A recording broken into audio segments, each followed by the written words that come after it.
জাতীয় স্মৃতিসৌধ থেকে শ্রদ্ধা জানাতে মানুষের ভিড় এর সবশেষ তথ্য জানাতে আমাদের সঙ্গে যোগ দিচ্ছেন সহকর্মী জাহিদুল বাশার। বাশার, প্রথম প্রহরেই তো রাষ্ট্রপতি এবং প্রধান উপদেষ্টার শ্রদ্ধা নিবেদনের পরে সাধারণ মানুষের জন্য উন্মুক্ত করা হয়েছে। এখন সাধারণ মানুষের ভিড় কেমন দেখছেন? আইন শৃঙ্খলা পরিস্থিতির কি অবস্থা? দেখেন, আমি এই মুহূর্তে যদি দেখাই 11টা বেজে গেছে, অর্থাৎ 4 ঘন্টার মতো সময় বেরিয়ে যাচ্ছে সাধারণ মানুষের এই যে স্মৃতিসৌধে ঢোকার অনুমতি পাওয়ার পরের থেকে এখন এই মুহূর্তে যে পরিমাণ ভিড়, আমি যদি একটু দেখাই,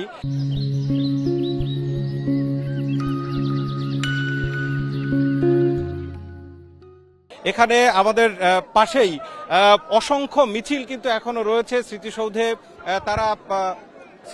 তারা শ্রদ্ধা নিবেদনের জন্য এখানে এসছেন। এই মুহূর্তে আপনি দেখতে পাচ্ছেন যে গণ অধিকার পরিষদের, শ্রমিক অধিকার পরিষদের ব্যানার সামনে এবং ঠিক তার পেছনেই জাতীয় নাগরিক পার্টি, এনসিপি, রাজনৈতিক দলগুলোর মধ্যে, বড় দলগুলোর মধ্যে আমরা যেটা দেখেছি যে শেষের দিকে একেবারে এনসিপি এসছে।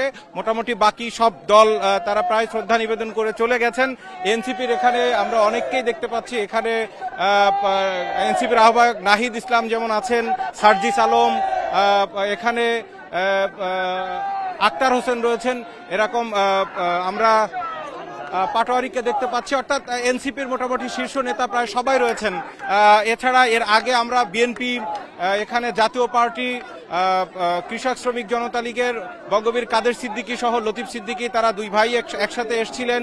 এখানে বাসদ এসেছে। অর্থাৎ মোটামুটি এখানে আমরা অধিকাংশ এই মুহূর্তে অ্যাক্টিভ যে রাজনৈতিক দলগুলো রয়েছে তাদের প্রায় সবাইকে আমরা এখানে দেখেছি। এবং এই মুহূর্তে যেটি দেখতে পাচ্ছেন যে এই শ্রদ্ধা নিবেদনের জন্য যে মিছিল নিয়ে যে সমস্ত দলগুলো এসছে তারা এক এক করে সামনের দিকে এগিয়ে যাচ্ছেন। আর এখান থেকে মূল বেদি কিন্তু বেশ খানিকটা দূরে।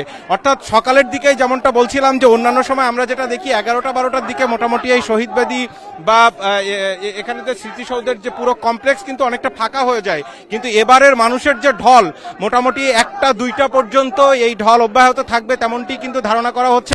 আর আগেই যেমনটা বলছিলাম যে এবারের মানুষের আসার একটা বড় উপলক্ষ কিন্তু আগামী নির্বাচন। কারণ আপনি জানেন যে আশপাশে যারা বিভিন্ন রাজনৈতিক দল থেকে প্রার্থী হয়েছেন, বিশেষ করে ঢাকা এবং এদিকে মানিকগঞ্জ সহ আশপাশে যারা, তারা ব্যাপক বড় বড় কিন্তু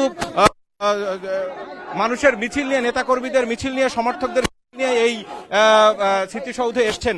এই মুহূর্তে আমরা রয়েছি জাতীয় নাগরিক পার্টির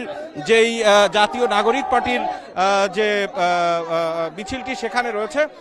এখানে আমরা নেতাকর্মীদের সাথে কথা বলেছি এবং সবাই প্রতিক্রিয়া দিয়ে গেছেন। প্রায় সবার বক্তব্যই হচ্ছে দুটি জায়গায় ঘুরপাক খেয়েছে। একটি গ্রুপ যারা বলার চেষ্টা করেছেন যে এই যে 24-এর যে আন্দোলন এবং 24-এর আন্দোলনের সাথে বিশেষ করে মুক্তিযুদ্ধের যে চেতনা এবং চেতনার পরবর্তীতে যে 24-এর আন্দোলন, এই আন্দোলনের ভেতর দিয়ে যে আশা আকাঙ্ক্ষা, সেটি আগামীর যে নির্বাচন, সেই নির্বাচন পরবর্তী যে সরকার, সেই সরকারের এসে যেগুলো বাকি রয়েছে সেগুলো পূরণ হবে। একই সাথে মুক্তিযুদ্ধের সপক্ষের যে সমস্ত দল এখানে রয়েছে এবং তাদের প্রত্যেকেরই বক্তব্য হচ্ছে মুক্তিযুদ্ধকে কোন রকম, মুক্তিযুদ্ধের যে ইতিহাস সেটি বিকৃত করা যাবে না। কিন্তু এই যে বিজয় দিবস, এবারের 55তম এই বিজয় দিবসের আগে যেটি দেখা গেছে, অনেক বিতর্কিত বিষয়গুলো সামনে এসছে, এটি নিয়ে অনেকে উদ্বেগ প্রকাশ করেছেন।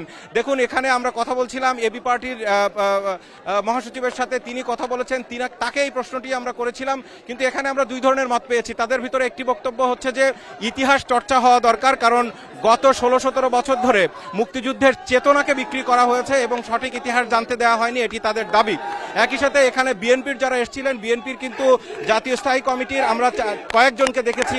মির্জা আব্বাস এসেছিলেন, এখানে সালাউদ্দিন আহমেদ এসেছিলেন, আমরা এখানে নজরুল ইসলাম খানকে দেখেছি। এরকম বিএনপির শীর্ষস্থানীয় অনেক নেতারা এখানে এসেছিলেন এবং তাদের বক্তব্য হচ্ছে এই যে ঐক্যের বাংলাদেশ, সেই ঐক্য অব্যাহত রাখার জন্য তারা বলেছেন এবং তাদের প্রত্যাশা যে আগামীর বাংলাদেশে এই যে মানুষের ভিতরে অনেকের যে সুর, বিশেষ করে জুলাই পরবর্তী, সেটি থাকবে না। এবং একই সাথে মুক্তিযুদ্ধের যে ইতিহাস সেটি সমুন্নত থাকবে, মুক্তিযুদ্ধের যে সাম্য এবং গণতন্ত্রের ইতিহাস সেটি যেন সমুন্নত থাকে, সেই কথা কিন্তু তারা এখানে বলে গেছেন।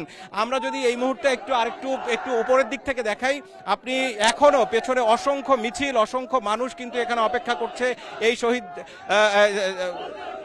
মুক্তিযুদ্ধে যারা শহীদ হয়েছেন বীর সন্তানদেরকে তাদের শ্রদ্ধা জানানোর জন্য।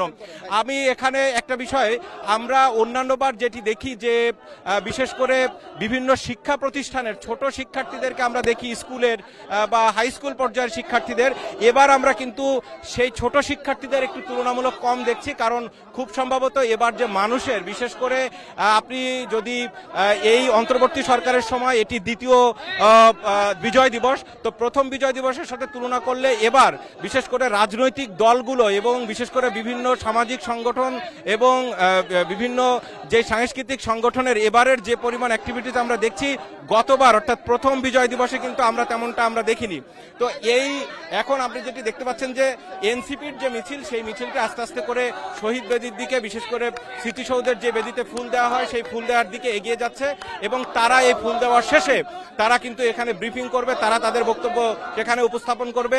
আমাদের অন্যান্য সহকর্মীরা বিভিন্ন জায়গায় রয়েছেন, তারা সেখানে পরবর্তী যেই তথ্যগুলো রয়েছে সেগুলো তুলে ধরবে।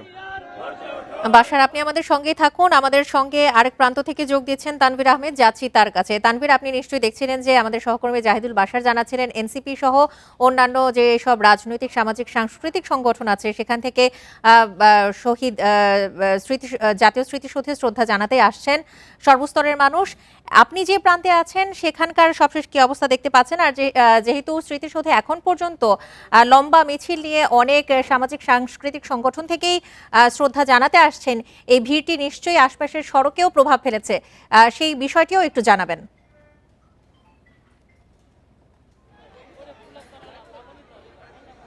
দেখুন, শেষ খবর পাওয়া পর্যন্ত কিন্তু এখনো প্রচুর মানুষ স্মৃতিসৌধের যে প্রধান ফটক, সেই ফটকের বাইরে কিন্তু প্রচুর মানুষ তাদের মিছিল নিয়ে সেখানে সমবেত হয়ে আছেন এবং অনেকেই ঢুকছেন এবং আসলে ঢোকা এবং বের হওয়ার মধ্যেই কিন্তু এখন যে পরিস্থিতি সেটি রয়েছে। এবং এখনো ঢাকা আরিচা এবং ঢাকা টাঙ্গাইল যে মহাসড়কটি রয়েছে সেই মহাসড়কটি কিন্তু এখনো আসলে জ্যামে পরিপূর্ণ। এবং আমার পেছনে আপনারা যদি লক্ষ্য করেন দেখতে পাবেন যে প্রচুর জনসমাগম এখানে রয়েছে, তারা এসেছেন শহীদদের শ্রদ্ধা জানাতে। এখানে আসলে শুধুমাত্র যে রাজনৈতিক দল তেমনটি নয়, বহু সংগঠন, সামাজিক সংগঠন, এনজিও এবং অন্যান্য বিভিন্ন সংগঠন থেকেই অনেকেই এসেছেন।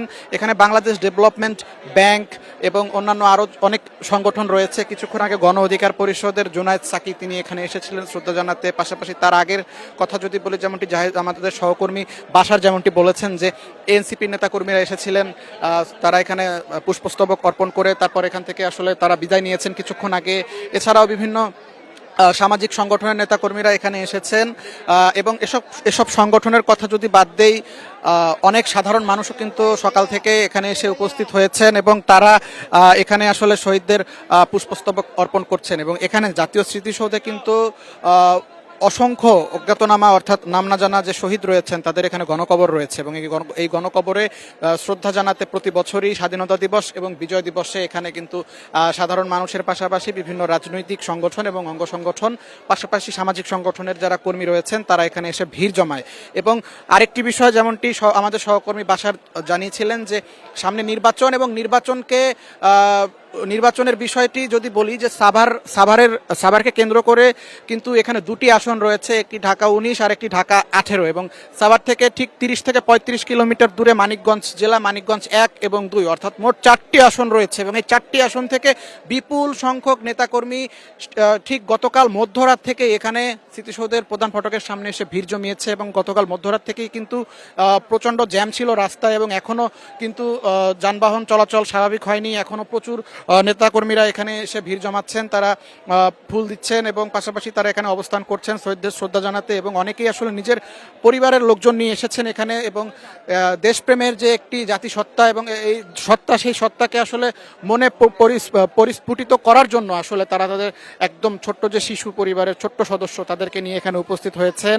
অনেকে জাতীয় পতাকা হাতে এসেছেন, কেউ আসলে নিজের বাচ্চার গালে জাতীয় পতাকার ছবি সংবলিত করে অঙ্কন করে সেখানে তারপর এখানে এসে উপস্থিত হয়েছেন, কেউ ফুল দিচ্ছেন এবং সব মিলিয়ে একটি উৎসবমুখর পরিবেশ কিন্তু এখানে আমরা লক্ষ্য করছি। এবং এটি আসলে শুধুমাত্র যে উৎসব সেটি নয়, পাশাপাশি কিন্তু যারা আমাদের শহীদ রয়েছেন সেই শহীদদের শ্রদ্ধাভরে স্মরণ করার একটি অন্যতম অন্যতম দিন, এবং এই যে বিজয়, কাঙ্ক্ষিত বিজয় লাভ করতে কিন্তু আমাদের অনেক কাঠখড় পেরোতে হয়েছে। দীর্ঘ 9 মাস মুক্তিযুদ্ধের পর 30 লক্ষ শহীদ এবং 2 লক্ষ মা বোনের সম্ভ্রমের বিনিময়ে পাওয়া এই স্বাধীনতা আসলে 54 বছর পরেও অনেক পাওয়া না পাওয়ার মধ্যেই রয়েছে কিন্তু এই স্বাধীনতা। সাধারণ মানুষরা কিন্তু এমনটি বলছেন, এবং তারা যেটি চায়, তারা একটি ঐক্যবদ্ধ এবং অসাম্প্রদায়িক বাংলাদেশ চায়, যে বাংলাদেশে কোনো জাতিগত ভেদাভেদ থাকবে না, সবাই সবার দুঃখ কষ্টে একজন আর একজনের পাশে থাকবে, এবং কখনো কোনো হিংসা হানাহানি বা ভেদাভেদ থাকবে না, সবার থাকবে সবার প্রতি শ্রদ্ধা এবং ভালোবাসা। এমন একটি বাংলাদেশ কিন্তু এই স্বাধীনতার 55 বছরে এসে সাধারণ মানুষের প্রত্যাশা। জাতীয় স্মৃতিসৌধ থেকে সবশেষ তথ্য নিয়ে জানাচ্ছিলেন আমাদের সহকর্মীরা।